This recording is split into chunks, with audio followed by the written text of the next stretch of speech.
Hi hello ಸ್ನೇಹಿತರೆ, ಎಲ್ರಿಗೂ welcome back to my YouTube channel. ಸ್ನೇಹಿತರೆ, ನಾವು ಲಾಸ್ಟ್ ವಿಡಿಯೋದಲ್ಲಿ ಬನವಾಸಿಯ ಕದಂಬರ ಬಗ್ಗೆ ತಿಳ್ಕೊಂಡಿದ್ವಿ. ಈ ಒಂದು ವಿಡಿಯೋದಲ್ಲಿ ನಾವು ಕರ್ನಾಟಕ ಇತಿಹಾಸದ ಅಡಿಯಲ್ಲಿ ತಲಕಾಡಿನ ಗಂಗರು ಬಗ್ಗೆ ನಾವು ಡಿಸ್ಕಸ್ ಮಾಡೋಣ. ತಲಕಾಡಿನ ಗಂಗರು ಕ್ರಿಸ್ತಶಕ 350ರಿಂದ 1004. ಈ ಒಂದು ಅಧ್ಯಾಯವು ಕರ್ನಾಟಕದ ಇತಿಹಾಸದಲ್ಲಿ ಸಾಂಸ್ಕೃತಿಕ, ಸಾಹಿತ್ಯಿಕ ಮತ್ತು ವಾಸ್ತುಶಿಲ್ಪದ ದೃಷ್ಟಿಯಿಂದ ಅತ್ಯಂತ ಮಹತ್ವದ ಸ್ಥಾನವನ್ನು ಹೊಂದಿದೆ. ದಕ್ಷಿಣ ಕರ್ನಾಟಕ ಭಾಗದಲ್ಲಿ ಸುಮಾರು 650ಕ್ಕೂ ಹೆಚ್ಚು ವರ್ಷಗಳ ಕಾಲ ಆಳ್ವಿಕೆ ನಡೆಸಿದ ಸುದೀರ್ಘ ಇತಿಹಾಸ ಈ ರಾಜವಂಶಕ್ಕಿದೆ. ಇಲ್ಲಿ ನೋಡ್ತಾ ಇರ್ಬೋದು ನೀವು ಈ ಒಂದು ಚಿತ್ರಣವನ್ನು. ಶ್ರವಣಬೆಳಗೊಳದ 57 ಅಡಿ ಎತ್ತರದ ಗೊಮ್ಮಟೇಶ್ವರ ಬಾಹುಬಲಿ ವಿಗ್ರಹ ಇದಾಗಿತ್ತೆ. ಓಕೆ, ಗಂಗಾ ರಾಜ್ಯದ ಸ್ಥಾಪನೆ ಮತ್ತು ಹಿನ್ನೆಲೆ. ಸ್ಥಾಪಕರು ಕೊಂಗುಣಿವರ್ಮ, ದಡಿಗ ಮತ್ತು ಮಾಧವ. ಮಾರ್ಗದರ್ಶಕರು ಸಿಂಹನಂದಿ ಆಚಾರ್ಯರು, ಅಂದರೆ ಜೈನ ಮುನಿಗಳಾಗಿರ್ತಾರೆ. ಇವರ ರಾಜಧಾನಿ ಆರಂಭದಲ್ಲಿ ಕೋಲಾರ ಅಂದರೆ ಕೋಲಾರ, ನಂತರ ತಲಕಾಡು ತಲವನಪುರ ಹಾಗೂ ಮಾನ್ಯಪುರ, ಇಂದಿನ ಮಣೆನ್ನೆ ಅಂದರೆ ನೆಲಮಂಗಲ ಬಳಿ ಇದೆ.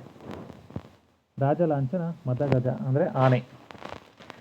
ಹಿನ್ನೆಲೆ: ಕಣ್ವ ಗೋತ್ರಕ್ಕೆ ಸೇರಿದ ದಡಿಗ ಮತ್ತು ಮಾಧವರ ಸಹೋದರರು ಜೈನ ಮುನಿಯಾಗಿದ್ದ ಸಿಂಹನಂದಿ ಆಚಾರ್ಯರ ಆಶೀರ್ವಾದ ಮತ್ತು ಮಾರ್ಗದರ್ಶನದಿಂದ ಗಂಗಾ ರಾಜವಂಶವನ್ನು ಸ್ಥಾಪಿಸಿದರು. ಮುನಿಗಳು ನೀಡಿದ ಧರ್ಮಕ್ಕೆ ಚ್ಯುತಿ ಬರದಂತೆ ಆಡಳಿತ ನಡೆಸು ಎಂಬ ಆದೇಶದಂತೆ ಗಂಗರ ಆಡಳಿತ ಸಾಗಿತು. ಇವರ ಪ್ರಮುಖ ರಾಜರು ಮತ್ತು ಕೊಡುಗೆಗಳು ಏನೇನಂತ ನೋಡೋಣ. ಮೊದಲನೇರು ಕೊಂಗುಣಿವರ್ಮ ಮಾಧವ 1 ಅಂತ, ಸಾಮ್ರಾಜ್ಯದ ಸ್ಥಾಪಕ. ಇವನು ಬಾಣರನ್ನು ಸೋಲಿಸಿ ಕೋಲಾರವನ್ನು ರಾಜಧಾನಿಯಾಗಿಸಿಕೊಂಡು ಆಳ್ವಿಕೆಯನ್ನು ಆರಂಭಿಸಿದನು. ದುರ್ವಿನೀತ ಕ್ರಿಸ್ತಶಕ 529ರಿಂದ 579. ಗಂಗರ ರಾಜರಲ್ಲಿ ಅತ್ಯಂತ ಪ್ರಸಿದ್ಧ ಹಾಗೂ ವಿದ್ವಾಂಸ ರಾಜ. ಇವನು ಸ್ವತಃ ಕವಿಯಾಗಿದ್ದು ಭಾರವಿಯ ಕಿರಾತಾರ್ಜುನೀಯಂ ಕಾವ್ಯದ 15ನೇ ಸರ್ಗಕ್ಕೆ ಸಂಸ್ಕೃತದಲ್ಲಿ ವ್ಯಾಖ್ಯಾನ ಬರೀತಾನೆ. ಗುಣಾಢ್ಯನ ಬೃಹತ್ಕಥಾ ಗ್ರಂಥವನ್ನು ಪೈಶಾಚಿ ಭಾಷೆಯಿಂದ ಸಂಸ್ಕೃತಕ್ಕೆ ಅನುವಾದಿಸಿದನು. ಪೂಜ್ಯಪಾದರ ಶಬ್ದಾವತಾರ ಎಂಬ ವ್ಯಾಕರಣ ಗ್ರಂಥಕ್ಕೆ ಟೀಕೆ ಬರೆದನು. ನೆಕ್ಸ್ಟ್ ಶ್ರೀ ಪುರುಷ ಕ್ರಿಸ್ತಶಕ 726ರಿಂದ 788. ಅತ್ಯಂತ ಸುದೀರ್ಘ ಕಾಲ ಆಳಿದ ದೊರೆ ಇವರಾಗಿರ್ತಾರೆ. ರಾಷ್ಟ್ರಕೂಟರನ್ನು ಎದುರಿಸಿ ಗಂಗವಾಡಿಯ ಸ್ವತಂತ್ರ ಅಸ್ತಿತ್ವವನ್ನು ಕಾಯ್ದುಕೊಂಡನು. ಇವನು ಗಜಶಾಸ್ತ್ರ ಎಂಬ ಆನೆಗಳ ನಿರ್ವಹಣೆಗೆ ಸಂಬಂಧಿಸಿದ ಮಹತ್ವದ ಗ್ರಂಥವನ್ನು ರಚಿಸಿದನು. ಇವನ ಕಾಲದ ಶ್ರೀಮಂತಿಕೆಯನ್ನು ಕಂಡು ರಾಜ್ಯವನ್ನು ಸಿರಿರಾಜ್ಯ ಎಂದು ಕರೆಯಲಾಗುತ್ತಿತ್ತು. ನೆಕ್ಸ್ಟ್ ನೋಡೋಣ ರಾಚಮಲ್ಲ 4 ಮತ್ತು ಚಾವುಂಡರಾಯ. ರಾಚಮಲ್ಲ 4ರ ಮಂತ್ರಿಯಾಗಿದ್ದ ಚಾವುಂಡರಾಯನು ಕ್ರಿಸ್ತಶಕ 981ರಲ್ಲಿ ಶ್ರವಣಬೆಳಗೊಳದಲ್ಲಿ 57 ಅಡಿ ಎತ್ತರದ ಏಕಶಿಲಾ ಗೊಮ್ಮಟೇಶ್ವರ ಅಂದರೆ ಬಾಹುಬಲಿ ವಿಗ್ರಹವನ್ನು ಕೆತ್ತಿಸಿದನು.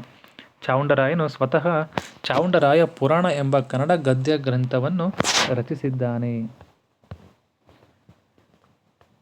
ನೆಕ್ಸ್ಟ್ ನೋಡೋಣ ಸಾಂಸ್ಕೃತಿಕ ಮತ್ತು ವಾಸ್ತುಶಿಲ್ಪ ಕೊಡುಗೆಗಳು ಯಾವ ರೀತಿ ಇತ್ತು ಅಂತ. ವಾಸ್ತುಶಿಲ್ಪ ಮತ್ತು ಕಲೆ. ಏಕಶಿಲಾ ವಿಗ್ರಹ.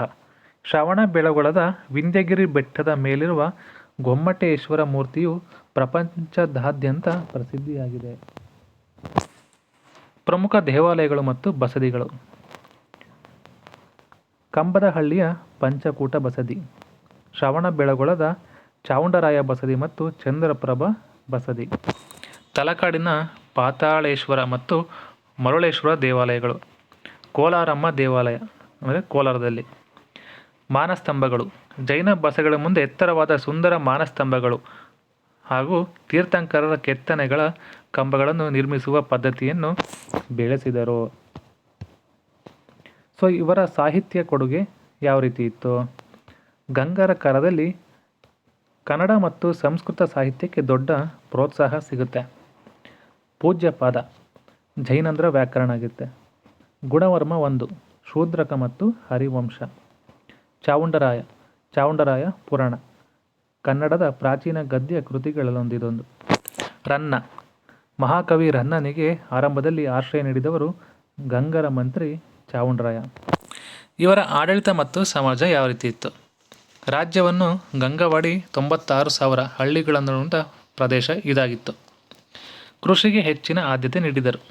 ನೀರಾವರಿಗಾಗಿ ಅನೇಕ ಕೆರೆ ಕಟ್ಟುಗಳನ್ನು ನಿರ್ಮಿಸಿದರು. ಜೈನ ಧರ್ಮಕ್ಕೆ ಹೆಚ್ಚಿನ ಪ್ರೋತ್ಸಾಹ ನೀಡಿದರು. ಶಿವ ಮತ್ತು ವಿಷ್ಣು ದೇವಾಲಯಗಳಿಗೂ ದಾನದತ್ತಿ ನೀಡಿ ಧಾರ್ಮಿಕ ಸಹಿಷ್ಣುತೆನ ಮೇರಿದ್ದಾರೆ. ಇದು ಆಡಳಿತ ಮತ್ತು ಸಮಾಜ. ಈಗ ಗಂಗಾ ಸಾಮ್ರಾಜ್ಯದ ಪತನ ಯಾವ ರೀತಿ ಆಯಿತು? ಓಕೆ, ಸೊ ಈಗ ನೋಡೋಣ.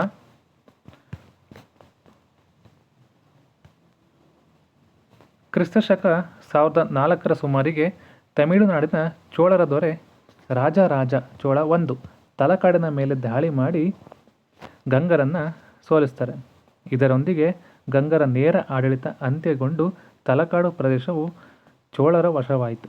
ನಂತರ 12ನೇ ಶತಮಾನದಲ್ಲಿ ಹೊಯ್ಸಳ ವಿಷ್ಣುವರ್ಧನನು ಚೋಳರನ್ನು ಸೋಲಿಸಿ ತಲಕಾಡನ್ನು ಮರಳಿ ಪಡೆದು ತಲಕಾಡು ಗೊಂಡ ಎಂಬ ಬಿರುದನ್ನು ಗಳಿಸಿದನು. ಸೊ ಸ್ನೇಹಿತರೆ, ಇಷ್ಟು ಇವತ್ತಿನ ಒಂದು ವಿಡಿಯೋದಲ್ಲಿ ನಾವು ತಲಕಾಡಿನ ಗಂಗರ ಬಗ್ಗೆ ನಾವು ಡಿಸ್ಕಸ್ ಮಾಡಿದ್ವಿ. ಸೊ ವಿಡಿಯೋ ಇಷ್ಟ ಇದೆ ಅನ್ಕೋತೀನಿ. ಇಷ್ಟ ಇದ್ದರೆ ಲೈಕು, ಶೇರು, ಕಮೆಂಟು ಹಾಗೆ ಸಬ್ಸ್ಕ್ರೈಬ್ ಮಾಡೋದನ್ನು ಮಾತ್ರ ಮರಿಬೇಡಿ. ಸೊ ಮತ್ತೆ ಸಿಗ್ತೀನಿ. ಅಲ್ಲಿವರೆಗೂ ಧನ್ಯವಾದಗಳು ಸ್ನೇಹಿತರೆ.